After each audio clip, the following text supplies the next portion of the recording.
For thousands of years, mystery school traditions have existed to preserve and protect the most sacred of secrets, that each and every human being is the dwelling place of the creative power that creates realities.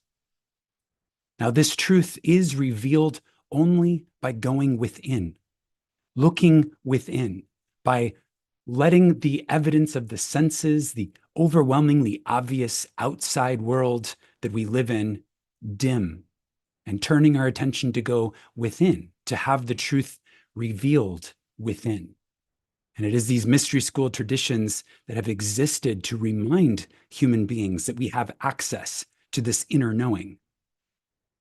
In many cases, mystery school traditions used a series of initiations to open up the access to this sacred knowledge, to remind each and every human being of the creative power that we each possess. Now, Neville Goddard was a mystic, and Neville Goddard was also trained through many teachers and traditions in mystery school traditions. And when Neville Goddard sat down to write his own mystery school in the form of the 5 lessons in 1948, he really emphasized the importance not just of attending something like a mystery school to have other people tell us that the truth is within, but also the importance of turning off the evidence of the senses and going within to know for ourselves. And as it turns out, mystery school traditions have existed over the centuries to remind us to do exactly that. And we can draw all the way back, a very long lineage, back to the ancient storytellers who were the writers of the Bible. And we can find that in those sacred stories of the Bible, we are being reminded of the same thing that Neville and other mystics have taught us and reminded us of, that all of these mystery school traditions, even though they are shrouded in secrecy and initiations and, this takes this form and that form, there really is just one key element of truth. And that is that each of us possess the creative power within ourselves that creates the universe in which we are dwelling. Now, this is a profound and sacred truth. And if we are overwhelmed by the evidence of our senses, we may not be ready to fully accept the responsibility that comes with having such tremendous power. And of course, that's the other reason why mystery schools have existed over thousands of years, to help prepare the students, to prepare the adepts, to prepare those enrolled in the mystery school to accept the responsibility of the creative power. We're going to continue in today's Sunday Mystery School session with Neville's 5 lessons, and we are on lesson 2, which is titled Assumptions Harden into Fact. Going to continue with the text today and conclude lesson 2 so that we can move on to lesson 3 starting next week. But first, before we go any further, I would like to take this opportunity to speak a blessing over each and every individual who is gathered here with us today, both the Mastermind members in my Zoom room, as well as everyone who is watching on YouTube, either live or in the recording, and understanding that these are sacred words of power. We are speaking this blessing over all sentient beings.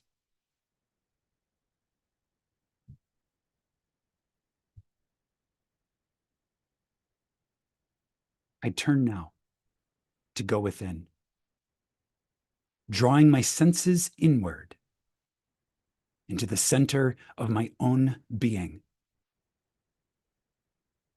I offer gratitude and appreciation in this moment for the perfection that is this present moment.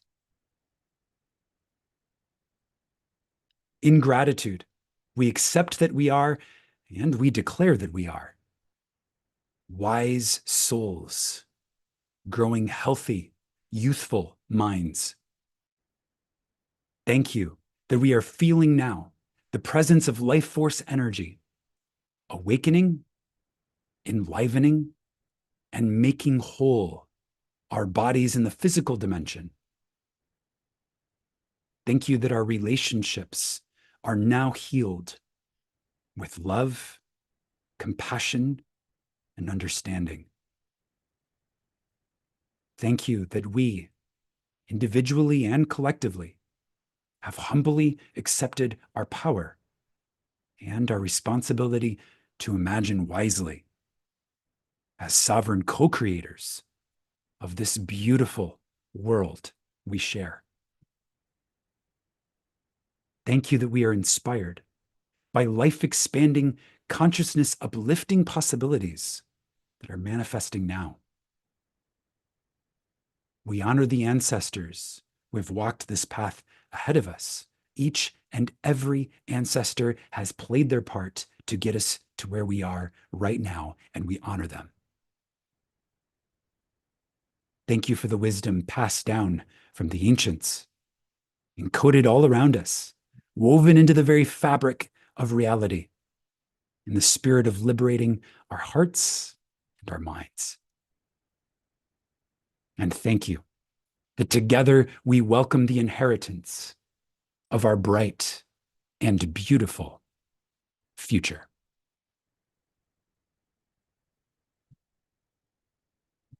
And so it is.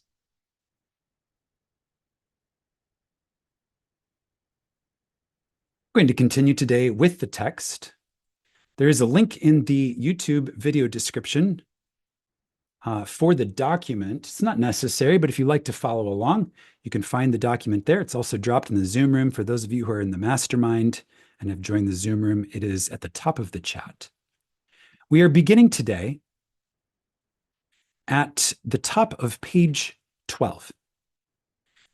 Before we move ahead, let's take a moment to look back. So we're towards the end of this lesson 2. And in lesson 2, Neville has been taking these ancient stories that are compiled into a collection of volumes in what we know as the Bible. And Neville is really surfacing and illuminating that each of these stories really carries a common theme. Now, we know from what we have been taught and also from what we can perceive that these stories are sacred transmissions of mystic wisdom. And as such, the stories themselves are not meant to be interpreted literally as events that occurred in history, but rather as psychological metaphors for the events that transpire in each and every one of us, as embodiments, as the dwelling place of the power that creates reality. We are living in a consciousness model of reality, meaning that reality itself is consciousness. And in this perspective of viewing reality, we understand that everything that we can perceive with the 5 senses has evolved, or as Neville would say, hardened, out of assumptions made in and by consciousness. Awareness first became aware of being aware. And that act of becoming aware of being aware is what created the universe initially, that we now are all living as parts of in these individual physical embodiments. And as such, become aware of being aware, and then we become aware of being something. In this case, most of us would share the awareness of, at least temporarily, being human. And that awareness is also an assumption.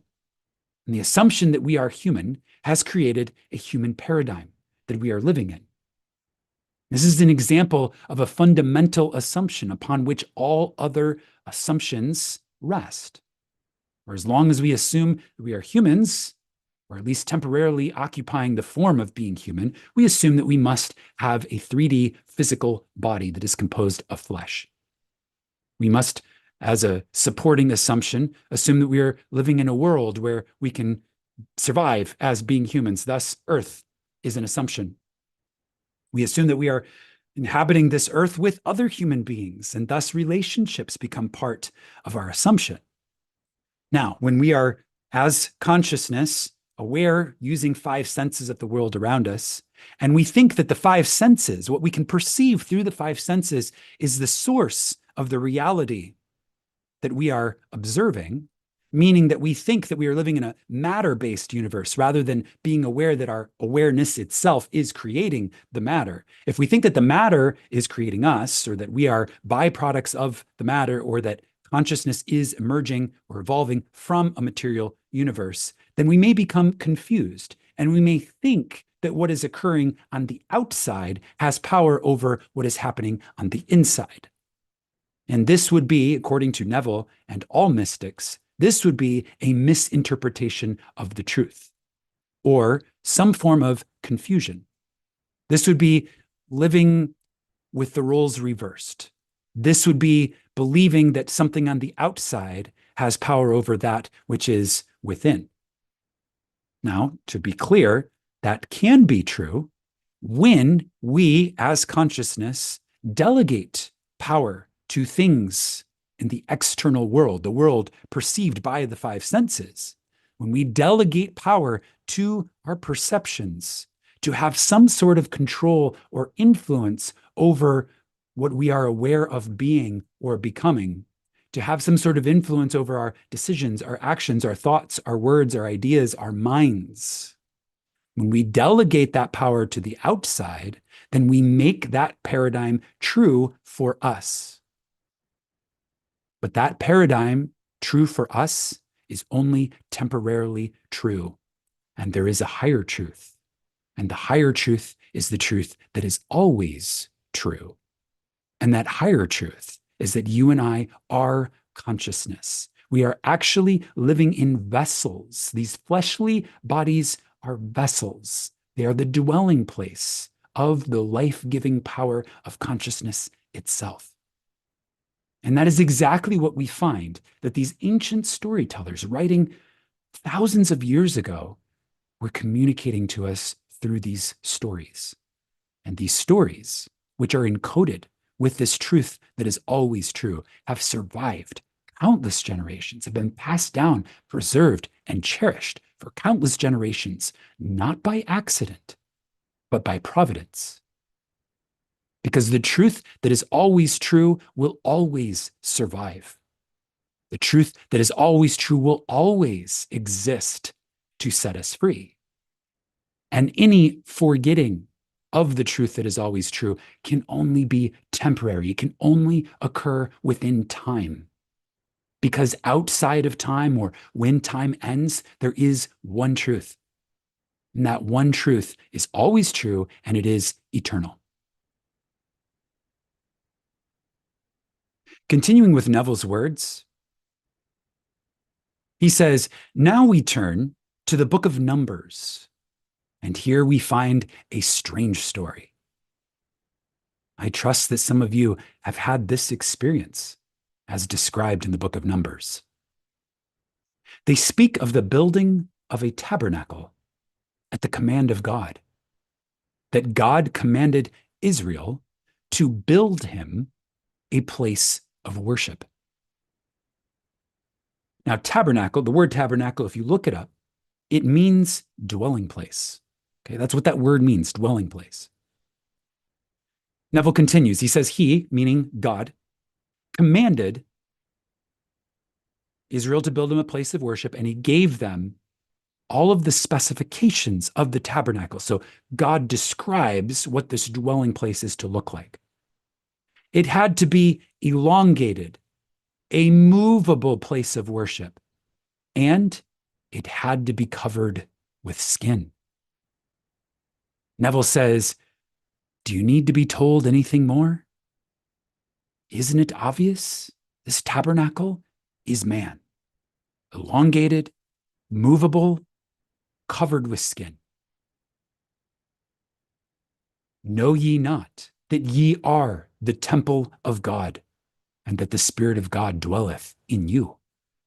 That's 1 Corinthians 3:16. There is no other temple, not a temple made with hands, but a temple eternal in the heavens. This temple is elongated. It is covered with skin, and it moves across the desert. And on the day the tabernacle was reared up, the cloud covered the tabernacle, namely the tent of the testimony. And at evening there was upon the tabernacle, as it were, the appearance of fire until the morning. So it was always. The cloud covered it by day, and the appearance of fire by night. That's Numbers 9, 15, and 16. The command given to Israel was to tarry until the cloud ascended by day and the fire by night. Whether it were 2 days, or a month, or a year, that the cloud tarried upon the tabernacle, remaining thereon, the children of Israel abode or lived in their tents, and journeyed not. They did not travel. But when it was taken up, they journeyed. Numbers 9:22. Neville says, you know that you are the tabernacle, but you may wonder, what is the cloud? In meditation, many of you must have seen this cloud. In meditation, this cloud, like the subsoil waters of an artesian well, springs spontaneously to your head and forms itself into pulsating golden rings. Then, like a gentle river, they flow from your head in a stream of living rings of gold. In a meditative mood bordering on sleep, the cloud ascends. It is in this drowsy state that you should assume that you are that which you desire to be, and that you have that which you seek. For the cloud will assume the form of your assumption and fashion a world in harmony with itself. The cloud is, quite simply, the garment of your consciousness. And where your consciousness is placed, there you will be in the flesh also. So Neville says, in the meditative mood bordering on sleep, and in our introduction, we were talking about how when our awareness is overwhelmed by the evidence of the senses, it can be difficult or challenging to know and be aware of the truth that is always true. But when we take that precious moment to dim the evidence of the senses, to go within, what do? We close our eyes, we lay down on the bed, and we allow the external world to fade away. And in that silence, we have the opportunity to form and shape and remold the vessel that is our consciousness. To assume, right? Because assumptions harden into fact. So it is when we dim the evidence of the senses, we stop looking, staring at what is, that we have the opportunity to reshape and choose what will be. Neville continues. He says, this golden cloud arrives in meditation. There's a certain point when you're approaching sleep that it, the cloud, is very, very thick, very liquid, very much alive and pulsing. It, the cloud, begins to ascend as you reach the drowsy meditative state that borders on sleep. You do not strike the tabernacle, neither do you move it until the cloud begins to ascend. The cloud always ascends when man approaches the drowsiness of sleep. For when a man goes to sleep, whether he knows it or not, he slips from a three-dimensional world into a fourth-dimensional world. And that which is ascending is the consciousness of that man in a greater focus. That ascension of the cloud is a rising to a fourth-dimensional focus. What you now see ascending is your greater self. When that begins to ascend, you enter into the actual state of feeling that you are what you want to be. That is the time you lull yourself. You lull yourself into the mood of being that which you want to be. What we desire to be, the humans that we desire to give life to as consciousness in this dwelling place, this temple that is the temple of the living God. This temple has an expression, and we have that expression has a mood. We carry a mood. Moods can be contagious, right? Have you ever encountered a very happy person and found your mood lifted as a result of encountering this very happy person? There is a mood associated with our expression. That mood is something you can lull yourself into, particularly when you're able to dim your awareness of the external world. Remember, there is a paradigm where we delegate power to the external world to have some sort of influence or even control over how we are feeling. And the goal of mystery school traditions is to remind us of the truth that is always true, not the one that is just temporarily true. We can temporarily fall into a dream of forgetting, where suddenly we think or are misled to believe that the world out there is creating what we are experiencing. That's a temporary truth, meaning that for a while it can be true. It can be a paradigm that is short-lived. But the truth that is always true is exactly the opposite of that, that we are creating through our moods, through that state of being, through that expression that we are giving to and through these tabernacles in which we are dwelling to the external world. I am the cause. I am the source. I am the operant power. I am the chooser of the state, which then expresses into the external world. And if I, for any reason, give life and expression to something that I no longer to see manifested in my external world, there's only one thing to do, and that is to go within, to draw my senses inward, and to rewrite the part that I am playing on the stage of the world as an expression of the creative power that creates realities. Neville says you lull yourself into the mood. You catch the feeling of being what you want to be.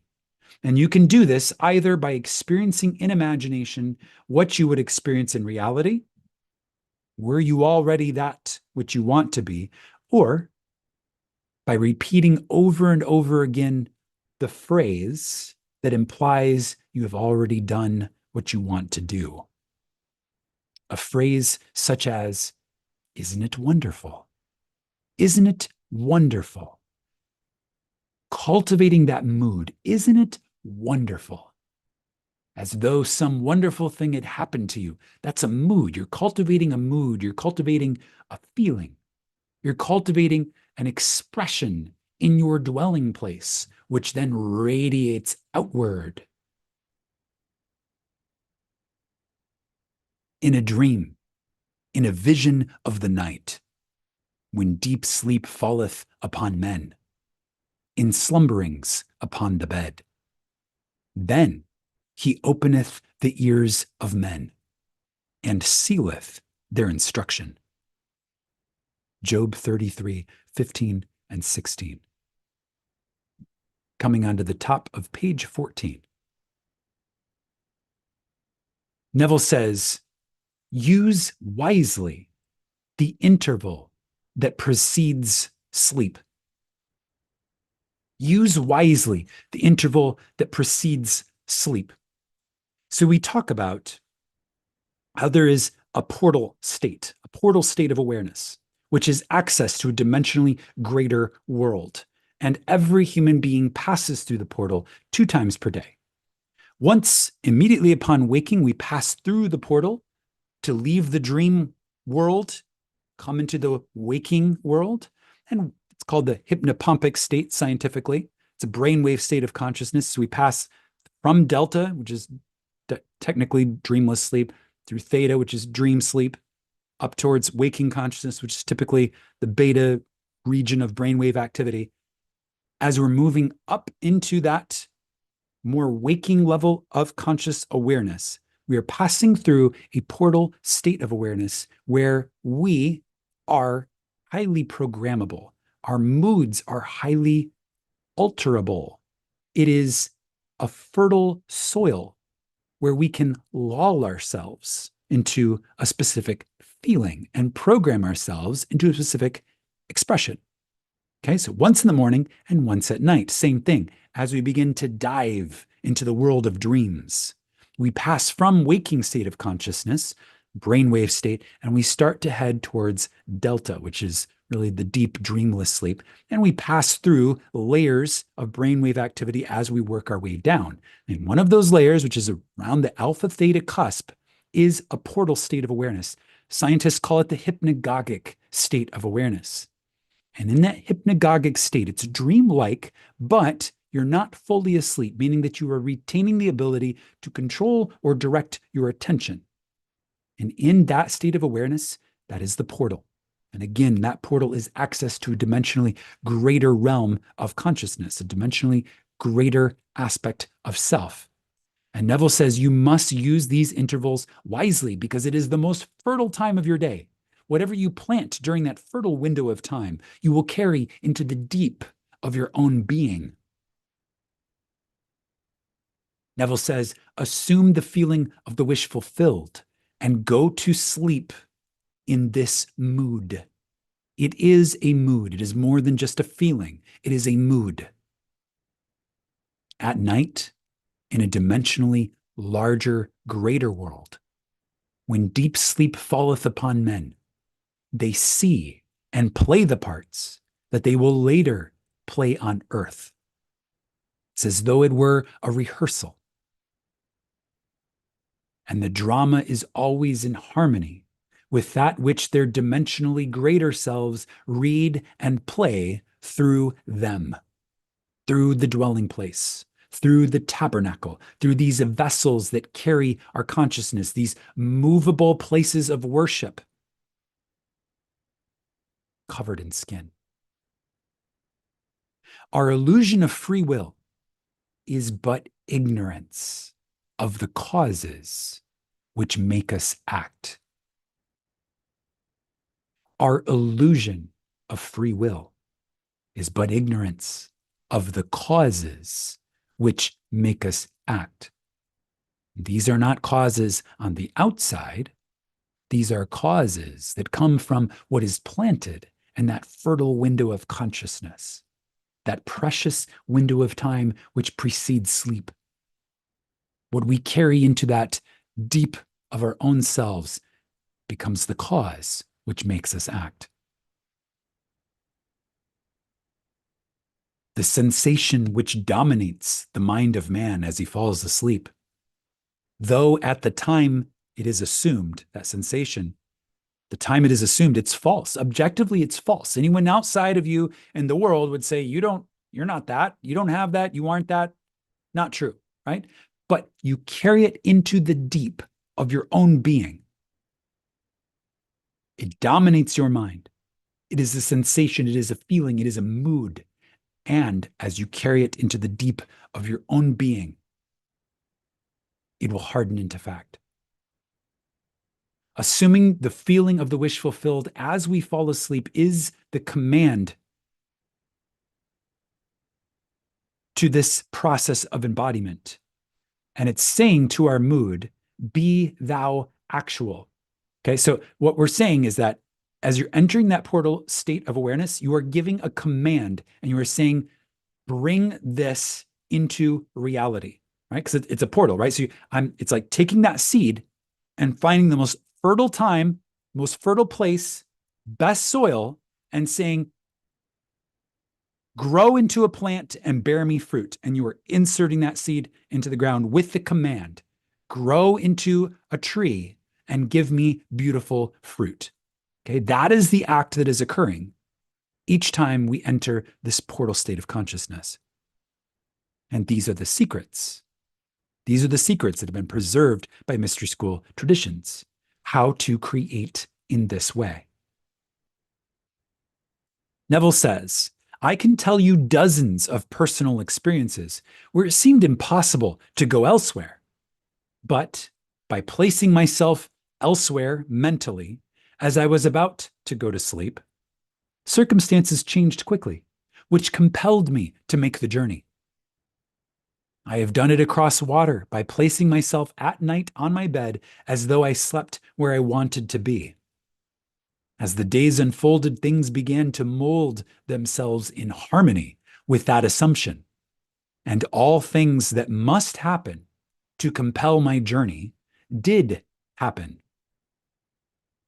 And I, in spite of myself, must make ready to go toward that place, which I assumed I was in when I approached the deep of my own being through sleep.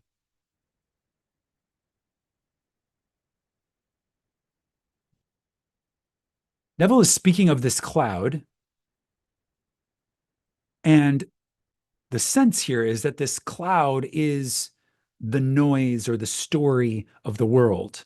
Because as the cloud ascends, that is when we make the assumption that we are the person that we desire to be by tapping into that dimensionally greater awareness of ourselves and then catching the mood, catching that feeling, that sensation that becomes that seed which we plant into the deep of our own being through this window, this little portal every human being passes through twice a day.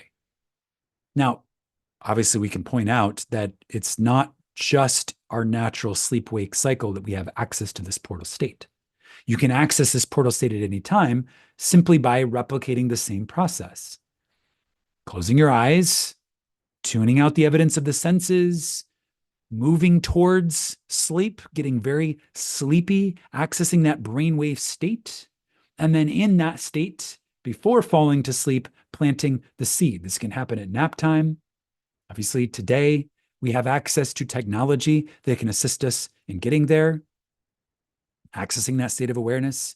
I myself use brainwave entrainment tracks to guide my brainwaves into the appropriate level of awareness where the soil is fertile in my own consciousness.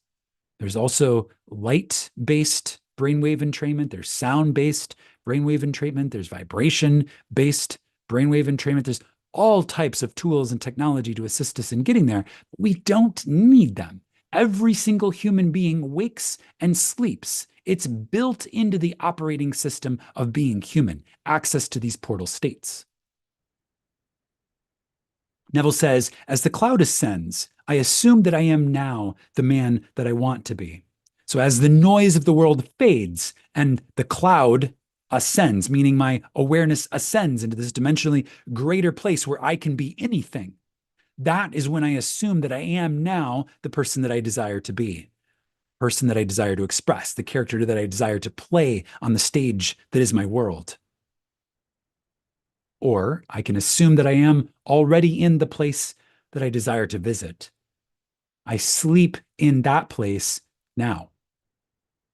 Then life strikes the tabernacle. It strikes my environment and resembles my environment across seas, or, reassembles my environment across seas or over land and reassembles it in the likeness of my assumption.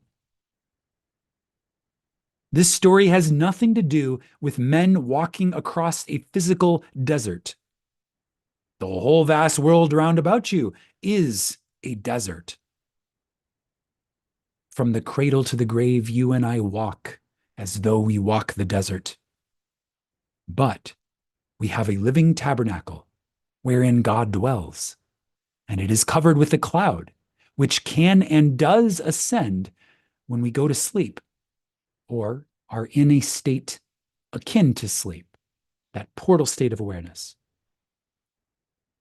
It doesn't necessarily take 2 days. It can ascend in 2 minutes. Why did they in the story write that it is 2 days?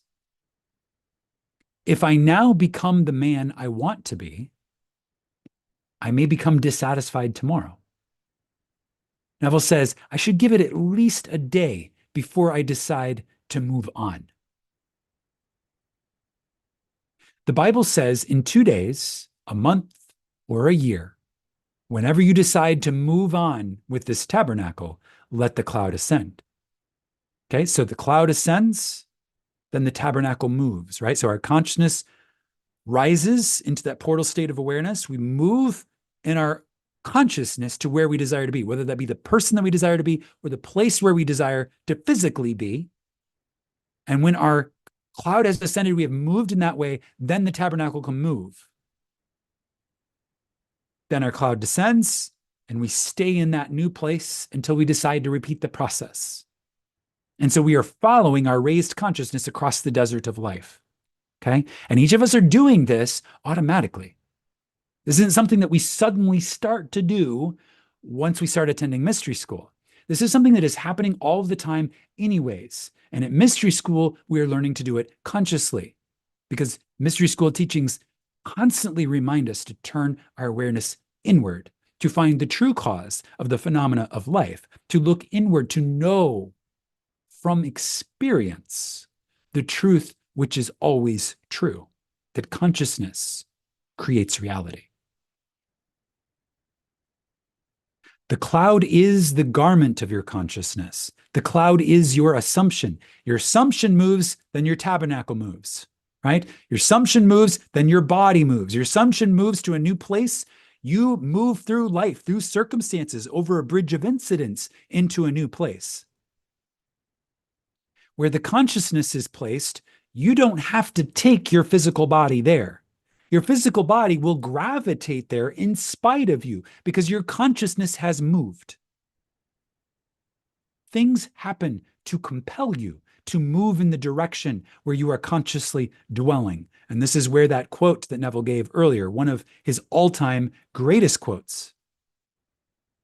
30 years, this is one of his all-time greatest quotes. Our illusion of free will is but ignorance of the causes which make us act.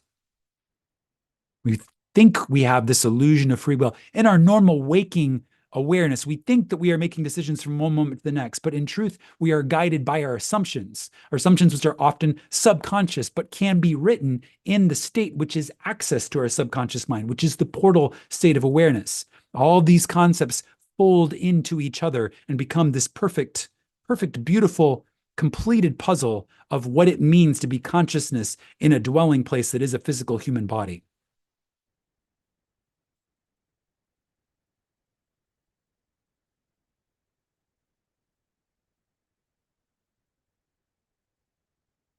In my Father's house, there are many mansions.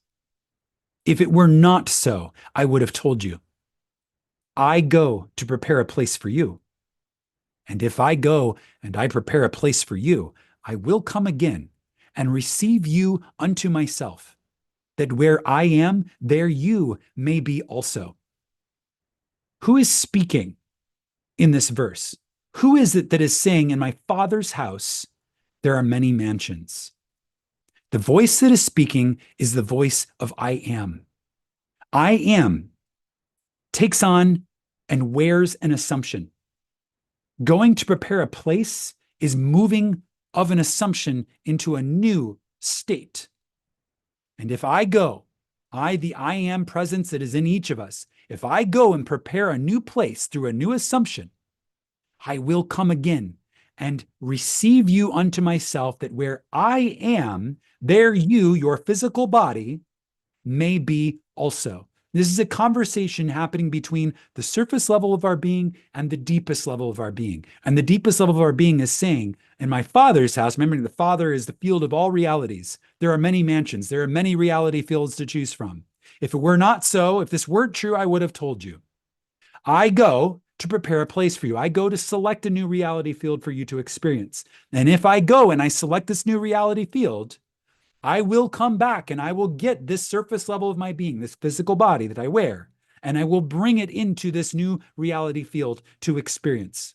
So that where I am, where my assumption is, just living in this new field of reality, this new reality field, there you, your physical surface level of your being, may be also. And that's John 14, 2 and 3. Neville says, the many mansions described here are the unnumbered states within your mind. Think of all the different people that you could possibly be. Think of all the different states of being you could possibly be in. These are the unnumbered mansions in my Father's house. Think of all of the reality fields that exist in the one reality field that contains all realities. You are the house of God, the dwelling place. In my Father's house are unnumbered, infinite concepts of self. You could not in eternity exhaust what you are capable of being. If I sit here quietly and I assume that I am elsewhere, I have gone and prepared a place by moving my assumption. But if I open my eyes, the bilocation which I created vanishes, and I am back here in the physical form that I left behind me as my consciousness traveled to prepare a place. But I prepared the place nevertheless, and I will in time come back and gather my physical being and bring it there to dwell there physically. You do not have to concern yourself with the how, the ways and the means, the how. What will be employed to move you across space into that place where you have gone and mentally prepared. You don't have to concern yourself with the how. You simply sit quietly no matter where you are, and you mentally actualize it. You mentally give it life. There's a reason why this knowledge was protected as a sacred secret. And that's because this knowledge is power. And Neville says, I give you a warning. Do not treat this power lightly, for I am conscious of what it will do to people who treat it lightly. I treated it lightly once because I just wanted to get away, based upon the temperature of the day. It was in the deep winter of New York, and I so desired to be in the warm climate of the Indies that I slept that night as though I slept under palm trees. Next morning when I awoke, it was still very much winter in New York City. I had no intentions of going to the Indies that year, but distressing news came, which compelled me to make the journey. It was in the midst of war, when ships were being sunk right and left, but I sailed out of New York on a ship 48 hours after I received this news. It was the only way I could get to Barbados, and I arrived just in time to see my mother and say a three-dimensional goodbye to her. In spite of the fact that I had no intentions of going, the deeper self watched where the great cloud descended, right? Because it rises, it moves assumptions, and then it descends in a new location, and then the tabernacle travels to that location. Neville says, I placed it in Barbados, and this tabernacle, my body, had to go and make the journey. It had to fulfill the command. Wherever the sole of your foot shall tread, that I have given unto you. Wherever the cloud descends in the desert, there you reassemble the tabernacle. I sailed from New York at midnight on a ship without taking any thought of submarines or anything else. This is in the middle of World War II, where there were submarines sinking ships. Neville says I had to go. Things happened in a way that I could not have devised, with my mind, with my neocortex. I didn't make this up. I simply moved my assumption, and then circumstances developed. So Neville says again, I warn you, do not treat this lightly. Do not say, I will experiment and put myself in Labrador just to see if it will work. You will go to your Labrador, and then you will wonder why you ever came to this class. It will work if you dare to assume the feeling of your wish fulfilled as you go to sleep. Again, Neville says, control your moods as you go to sleep. The Bible is full of stories which are conveying the importance of this instruction. Control your moods as you go to sleep. There are countless, unnumbered verses, unnumbered stories in the Bible that are conveying to us this key information, this key wisdom. Neville says, I cannot find any better way to describe this technique than to call it a controlled waking dream. In a dream, you lose control, but try preceding your sleep with a complete controlled waking dream, entering into it as you do in dream, for in dream, you are always very dominant. You always play the part. You are always an actor in a dream, and you are never the audience in a dream. When you have a controlled waking dream, you are the actor, and you enter into the act of the controlled dream. But do not do it lightly, for you must then reenact what you have practiced in the portal state of awareness. That seed that you have planted in the fertile soil of the deep, you must then reenact physically in the three-dimensional world. Now, before we go into our moment of silence, there is something I must make very clear, and that is this effort we discussed last night. If there is one reason in this whole vast world why people fail at this, it is because they are unaware of a law known to psychologists today as the law of reverse effort.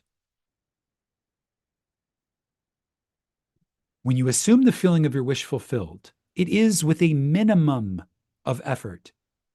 You must control the direction of the movements of your attention, but you must do it with the least possible effort. If there is effort in the control and you are compelling it in a certain way, you are not going to get the results. You will get the opposite results, whatever they might be.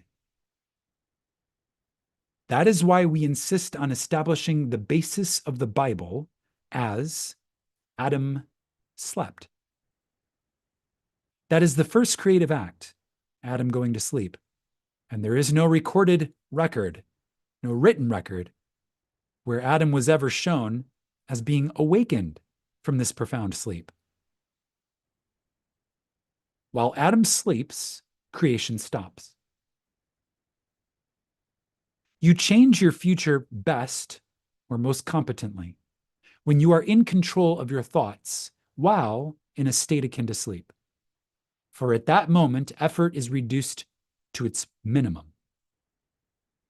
Your attention seems to completely relax, and then you must practice holding your attention within that feeling without forcing it, without using effort. You're just holding your attention in the mood. You're catching the mood. You're not forcing the mood. You're not drawing up the mood from scratch, right? The moods already have been created. They already exist. You're finding the feeling and then using your attention with a minimum of effort to hold that feeling. Neville says this is an important point. Do not think for a moment that it is willpower that does this. You're not forcing with the power of your will. Rather, he says, when you release Barabbas, the one who is robbing you of your desire, your belief that you are not is Barabbas, which is robbing you of your desire. When you release Barabbas and become identified or crucified with Jesus, you do not will yourself to be it. You imagine that you are it. That is all you do. You imagine that you are it. Neville says, now we come to the vital part of the evening, the interval devoted to prayer. Let me again clarify the technique. 1, know what you want. 2, construct a single event, an event which implies the fulfillment of your wish. Restrict the event to a single act. For instance, if I single out as an event shaking a certain man's hand, then that is the only thing I do. I do not shake it and then light a cigarette and do 1,000 other things. Pour a drink, go to the go look at the trees, the sky, go, do this, do that, right? One single event. Shaking hands. He uses that one a lot.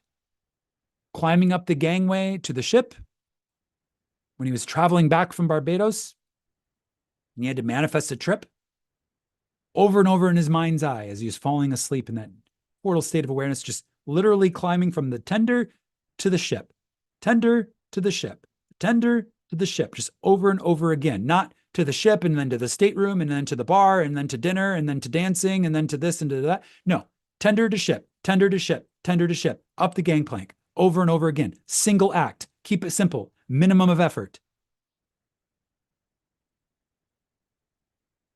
I simply imagine that I'm actually shaking the hand and keep the act going over and over and over and over again until the imaginary act has all the feelings of reality. You'll know when you get there. I can speak from my own personal experience. Going into the state akin to sleep, starting with the scene, the scene, and then something flips and you are actually there and the scene becomes real and you are actually experiencing it just as though it were a dream. You know how a dream can feel real? It takes on the tones of reality. It's exactly how Neville describes it. It takes on the tones or feeling of reality. That's how you know that you have done it successfully with the minimum of effort, focusing on a single act. When it goes from rehearsing to now it feels like it's actually happening. It's like you're bilocating. That's the word he used earlier. That's how you know you've done this successfully. He says, the event must always imply fulfillment of the wish. Construct an event you believe you would naturally encounter following the fulfillment of your desire. You are the judge of what event you really want to realize. Okay, so that's technique one. Constructing the event and acting out a single act over and over again. There is a second technique, and Neville's going to describe it now. He says, there is another technique that I gave you earlier in this class. He says, if you cannot concentrate on a single act, if you cannot snuggle into your chair and believe the chair is elsewhere, just as though elsewhere were here, in the way that I just described, saying about how it takes on, it's like something changes and it takes on the tones of reality. The event becomes cubic rather than just imagined. He says, if you can't do that, or if that's a struggle for you, do this. Reduce the idea, condense it into a single, simple phrase, such as, isn't it wonderful? Or, thank you. Or, it is done. It is finished. Complete. Mission accomplished. Right? Condense the feeling, condense the scene, condense the idea into a simple phrase. Should not be more than 3 words. Something that implies the desire is already realized. Isn't it wonderful would imply that. Thank you implies that. These are not all the phrases you could use. There are more. You can make up out of your own vocabulary the phrase which best suits you, but make it very, very short and always use a phrase that implies fulfillment of the idea. When you have your phrase in mind, lift the cloud. Let the cloud ascend by simply inducing the state that borders on sleep. Simply begin to imagine and feel that you are sleepy. And in this state, assume the feeling of the wish fulfilled. Then repeat the phrase over and over like a lullaby. Whatever the phrase is, let it imply that the assumption is true, that it is concrete, that it is already a fact, and you know it. Just relax and enter into the feeling of actually being what you want to be. And as you do, you're entering Jericho with your spy, who has the power to give Jericho that fragrant city of the feeling of the wish fulfilled. The spy can give it to you because the spy, Rahab, we went into that tremendous detail in the last session of Sunday Mystery School. Rahab, the spy and the harlot. The spy can sense out the feeling of that fragrant city and give it to you. You are releasing Barabbas. All these stories weaving together. You are releasing Barabbas and sentencing Jesus to be crucified and resurrected. All of these stories you are reenacting. Remember in the introduction, we talked about these stories as not being physical events of history, but rather psychological acts that each and every embodiment, each and every tabernacle, each and every fleshly vessel of the creative power that creates realities reenacts when we choose a reality field to dwell therein. All of these stories we are reenacting if we begin to let go and enter into the feeling of actually being what you want to be.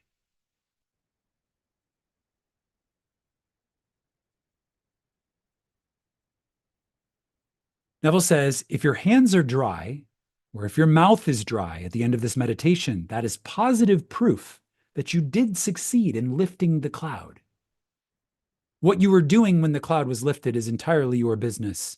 But if you did lift the cloud, your hands are dry. I will give you another phenomena, which is very strange and one which I cannot analyze.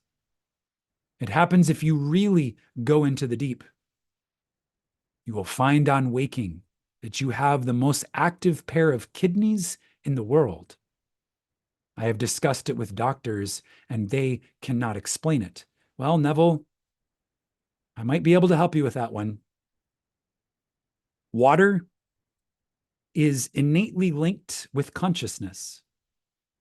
And when we assume a new feeling of the wish fulfilled, our body, which is a structured temple of water, our body becomes moved into a new state, and the water within our body also becomes, because water holds memory, our body of water becomes programmed into this new state. So I suspect that his observation that when this act is occurred, that upon waking, there is this desire to release water, I suspect that those two ideas are intertwined.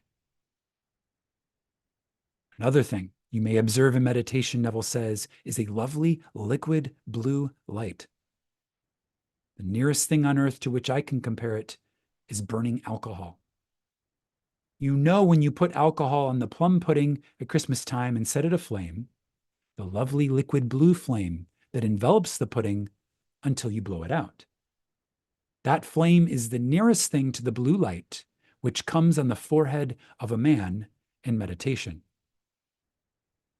Do not be distressed. You will know it when you see it. It is like two shades of blue, a darker and a lighter, in constant motion, just like a burning alcohol. It is unlike the constant flame of a gas jet. This flame feels and is alive, just as spirit is alive. Another thing that may come to you, as it did to me, you may see spots before your eyes. They are not liver spots, as some people will tell you who know nothing about this. These are little things that float in space like a mesh, little circles all tied together. They start with a single cell and come in groups in different geometrical patterns, like worms, like trailers, and they float all over your face. When you close your eyes, you still see them, proving that they are not from without, they are from within. When you begin to expand in consciousness, all these things come. They may be your bloodstream objectified by some strange trick of man that man does not quite understand. I am not denying that it is your bloodstream made visible, but do not be distressed by thinking it is liver spots or some other silly thing that people who are uneducated in the mysteries would tell you. If these various phenomena come to you, do not think you are doing something wrong. It is the normal, natural expansion that comes to all men who take themselves in tow and try to develop the Garden of Gethsemane. The garden, a prepared plot of land, that fertile soil that we spoke of. The minute you discipline your mind by observing your thoughts and watching your thoughts throughout your day, you become the policeman of your thoughts. The policy enforcer. What is the policy of my thoughts? I must enforce that policy. The policeman of my thoughts. Refuse to enter into conversations that are unlovely. Refuse to listen attentively to anything that tears down. Begin to build within your mind's eye the vision of the perfect virgin rather than the vision of the foolish virgin. Listen only to the things that bring joy when you hear them.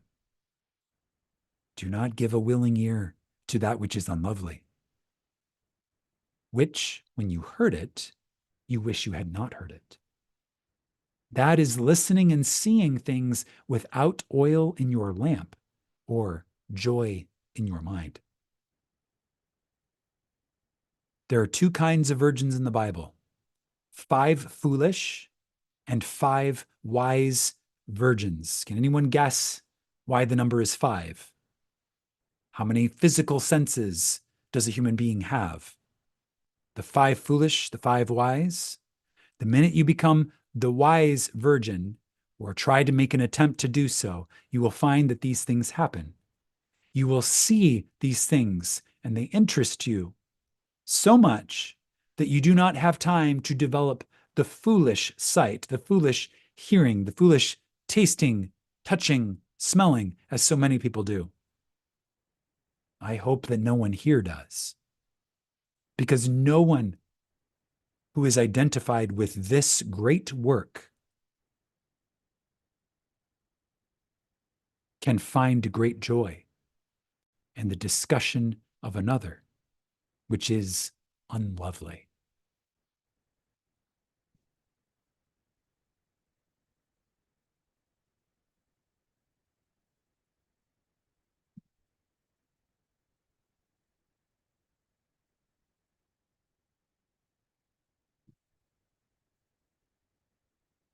All right. That concludes lesson 2, assumptions harden into fact. And we have here a powerful revelation once again. I hope that you, as I do, find these discussions inspiring, empowering, uplifting, encouraging, a potent reminder of the power that each one of us carries within our own being to choose the expression that we give through these bodies, through these tabernacles, these embodiments of the power which creates all realities, consciousness itself.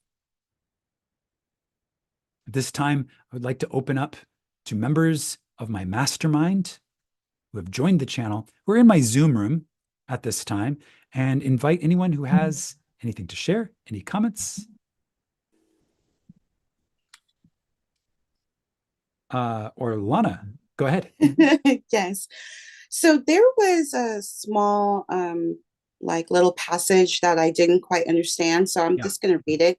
So when you assume the feeling of the wish fulfilled, it is with a minimum effort. Yes. You must control the direction of the movements of your attention. But if you must do it with, but you must do it with least effort. If there is an effort in the control, and you are compelling in a certain way, you are not going to get the result. You will get the opposite result. So can you explain that? Yes. So there is an elegant grace that we embody as we enter into this act. Elegant grace. So it's what he is emphasizing, and I know like the last part of what he said there can be a little disturbing, like, wait, I'll get the opposite. So an elegant grace is the assumption that the wish is fulfilled. Mm-hmm. When we leave the realm of elegant grace and we enter into exerting the force of our will, we are inviting other emotions, other characteristics, other aspects, such as perhaps the fear of not having or the fear of not being. We're inviting that also to the table of our awareness, right? Because the elegant grace just allows it to, this is more of an allowing and a receiving than a forcing and a making and a you know, like Neville says, creation is finished. Like we're not we call this reality creation, but in truth, the reality already exists. We're finding it and catching the mood. We're receiving it, right? Okay. Entering into it. It's a house already built, a mansion. We're Right. entering into it. We're not forcing it to be by, swinging a hammer and like pounding it into being, right? Because when we Right. enter to where we're exerting the force of our will, that is coming from a place of not being. And if we carry this not being into the silence in this way, now we are out picturing, as he's saying, the opposite, which is not being. Even though in our imagination we're trying to force it, the predominant emotion is not one of elegant grace in that scenario. It's one of trying to force or trying to be something that we feel that we're not. Okay. When we're truly in that space of receiving, it's and this is why these stories are so important. It's there's this elegant grace in, like, we are in this assumption, and then we pick up and we move the assumption. There's no striving, there's no struggle, there's no challenge to this. This is just a simple act of moving from one place to another. It's more Mm. about releasing and tuning in and accepting and receiving and aligning, rather than forcing or exerting in any way. Okay. Okay. So you're just pretty much relaxed then, because you have trust that it's already yours. Trust. That's the key word. Trust. Mm-hmm. If you feel like you have to force it, there is a lacking of trust. That's the Okay. most important. You just got the most important word in there. It is a trust. You must Okay. trust. And in that trust, when you're relaxing into that trust, that's when this sense of elegant grace Nice. emerges. Okay. All right. Thank Brilliant. you. Thank you so much, Rolana. Yeah. Anyone else from the mastermind group in the Zoom room would like to contribute to this conversation?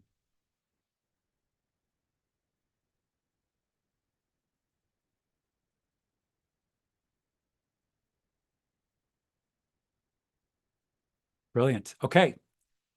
So with that, we're going to wrap up Sunday Mystery School for today. If you are a member of my channel Mastermind group, we do have a Mastermind group call starting immediately after Sunday Mystery School today. If you are not a member of the channel Mastermind, you would like to join, you can find the access to it right on YouTube. You just click join next to the channel name, Josiah Brandt, join, just click there. You can join the Mastermind. We do these group calls on a regular basis. You also get access to a bunch of other perks as well.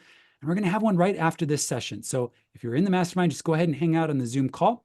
For all of you on YouTube, I trust you found this one powerfully moving as I did. And I very much look forward to continuing with lesson 3 next week. And until then, there's only 2 things to do. And the first one is your homework. Move that cloud. Practice entering into the feeling, the wish fulfilled, with the minimum of effort, with that elegant grace, in the trust and the knowing. Practice. And the second thing, as always, my friends, is to imagine wisely. And I will see you all in the next.